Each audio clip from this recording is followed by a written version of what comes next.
فتنې را روانې دي. ځکه دا دنیا ډېره هوښیاره ده او خاص کر کفري دنیا. په دیني مدارسو کې فتنې دي، هغې راپورته کړي دي. جمعیت علماء اسلام به د هغې مقابله کوي.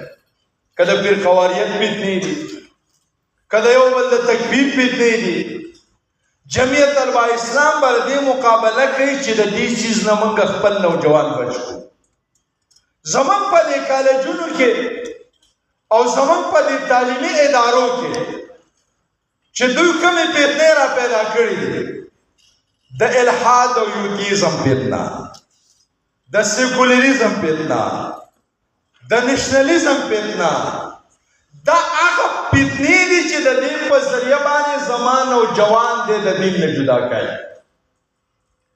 د الحاد په حواله باندې زمانه مخکې ملګري خبره کوله، زه په دې موضوع خبره نه کوم، خو دا تصور دی ورکوي چونکې په سکولونو او په کالجونو کې ټول بحث په ماده دی. په خدای باشته وایه په څه شي بحث دی؟ ماده باندې بحث دی. ماده مؤثره ده، لرګی دا کار کوي، اوبه دا کار کوي، هوا دا کوي، ستوری دا کوي، نور دا کوي، حرارت دا کوي، برودت دا کوي، خو په دې بحث دی. د دې شاته چې څوک مؤثر دی او دا ماده کې اثر اچولی دی، هغې پټ ساتلی دی. زموږ او د دوی د علم کې یو فرق دی. ستاسو د مدرسو علم کې او د دوی د کالجونو په علم کې یو فرق دی. دوی بحث په شا کوي، په ماده باندې کوي، په خدای نه کوي. زموږ موږ هم په ماده بحث کوو، زموږ علم هم په ماده بحث کوي. قرآن وګوره په اسمانونو بحث کوي که نه کوي؟ اوبو، هوا، لرګی، په دې هم بحث کوي. خو قرآن ټکي ذکر کوي: جعل لكم الشمس والقمر، جعل السماء، جعل لكم الارض، جعل النجوم. د دې مطلب دا دی چې د دې مادې شاته جاعل شته، نو تاله د مادې تصور هم درکوي، خو شاته ته د جاعل تصور درکوي. نو ته چې دغه تعلیم کې چې جعل لكم الارض او جعل السماء او جعل النجوم او جعل القمر او جعل الشمس، ستا به عقیده په خدای خوښېږي.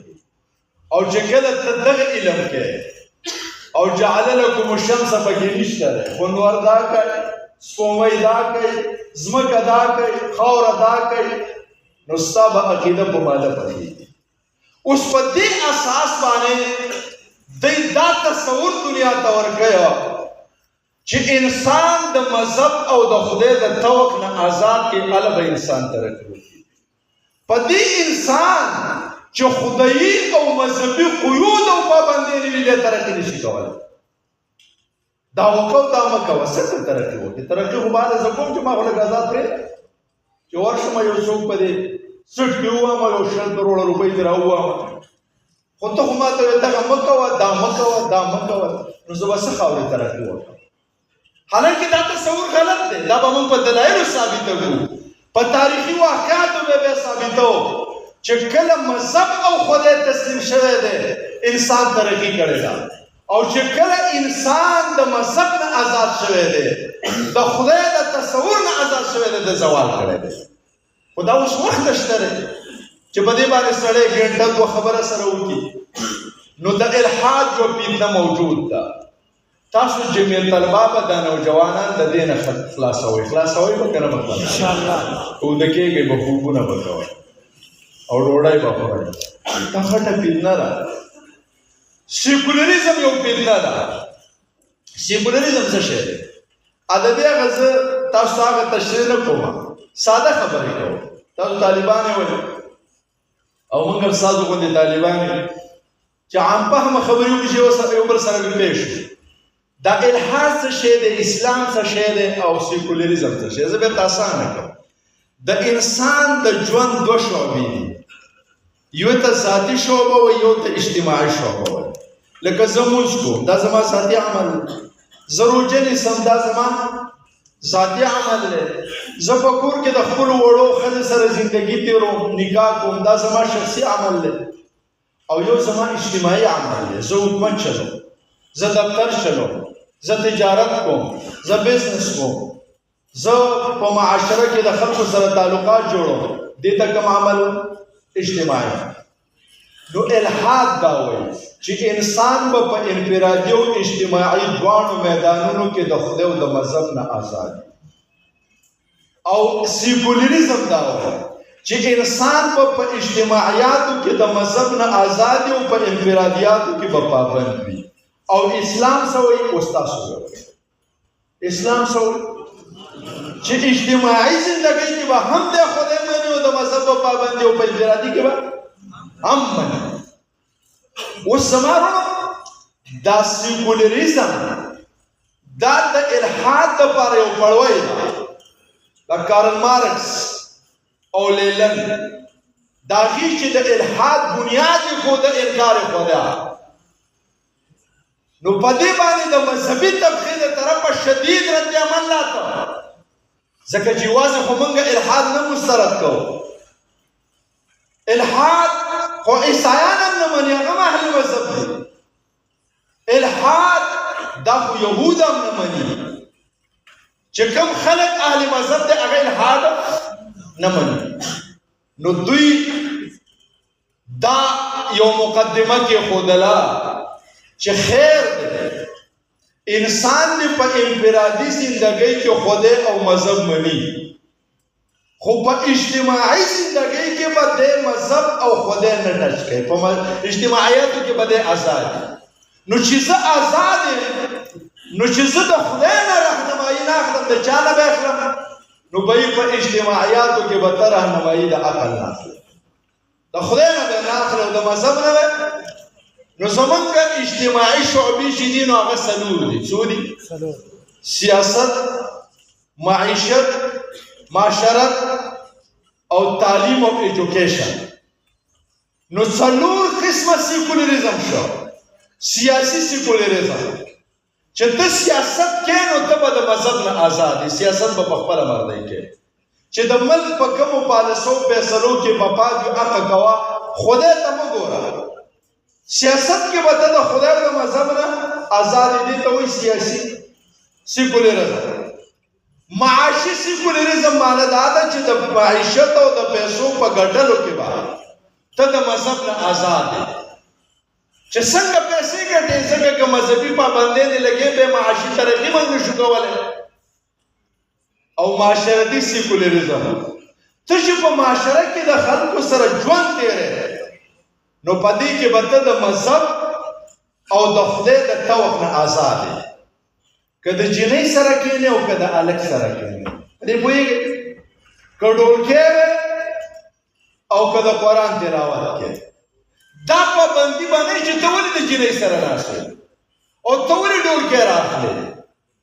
لږ مو پرېږدوئ چې لږ د خوند ژوند تېر کړو. ته چې په ما باندې په معاشرت کې پابندۍ نه ولګې، یاره د جنۍ سره به نه کښېنې، ډول رباب به نه وی، ګډېږي به نه، نو د ژوند خوند خو ما وانه غشته.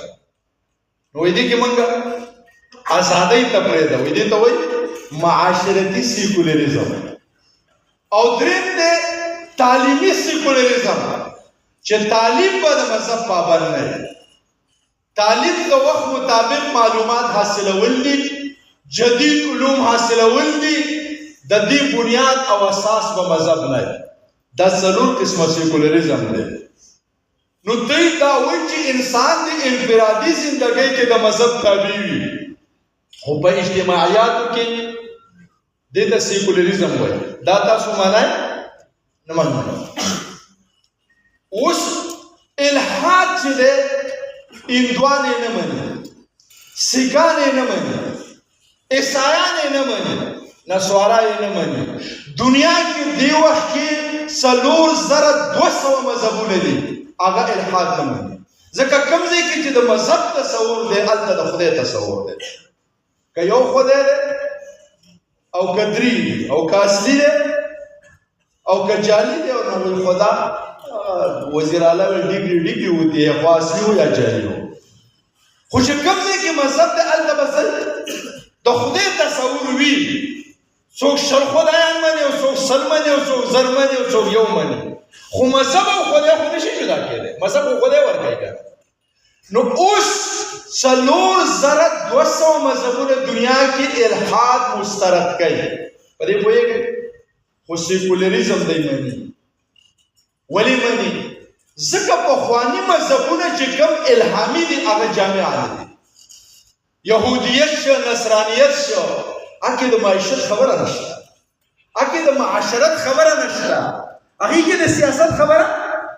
نو چې کله سیکولریزم وایي چې انسان دې په اجتماعیاتو کې آزاد دي، نو دې مذهبونو ورته غاړه کېښوسته چې ټیک ده، ځکه چې په اجتماعیاتو لپاره خو د هغوی سره راهنما اصول نشته.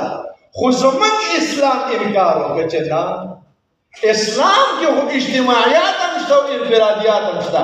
اسلام ماته د تجارت لار ښیي که نه ښیي؟ د عدالت لار ښیي که نه ښیي؟ د معاشرت لار ښیي که نه ښیي؟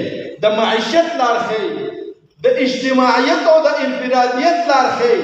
ستا چې څومره د ژوند شعبې دي شریعت تا ته راهنمایي درکوي. نو د سیکولریزم په مقابل کې اسلام راغی. د نورو مذهبونو تسلیم کړ، زموږ اسلام نه تسلیم. موږ دا و چې انسان په انفرادي ژوند کې هم دی به د مذهب او د خدای پابند دي، او انسان به په اجتماعي زندګۍ کې هم پابند دي. نو دا یو فتنه ده چې په دې کالجونو کې شته. تاسو ته وایي تاسو سیاست کوئ، نو مذهب پکې څه له ټچ کوئ؟ تاسو په معیشت کې مذهب څه له ټچ کوئ؟ تاسو معاشرت کې مذهب څه له ټچ کوئ؟ نو ته به ورته وایې چې زما قرآن ټچ کړی دی که نه دی؟ او چې زما د قرآن د اصولو مطابق معیشت کې او معاشرت کې او سیاست کې او ایجوکیشن او تعلیم کې دا د کامیابی راز دی. که ته په دې څیزونو کې انسان آزاد کې، انسان به د بېراروۍ شکار شي، انسان به د انسانیت نه وځي او دی به حیوان شي. دا یو فتنه ده. په دغه ادارو کې تاسو په دې باندې سره سوچ کوئ چې په دې کې هم څوک بېلارې نه کړي. زموږ ډېر ملایان یې بېلارې کړي دي. بخاري شریف ته ناست دي او یار اسلام کې سیاست نشته ده. بخاري شریف پڑھاوئ و اسلام کې سیاست ده. اسلام کې سیاست نشته. دا اولنۍ ناره کارل مارکس لګولې وه. چا لګولې وه؟ کارل مارکس لګولې وه. ته خو د ملحدینو خبره کوې.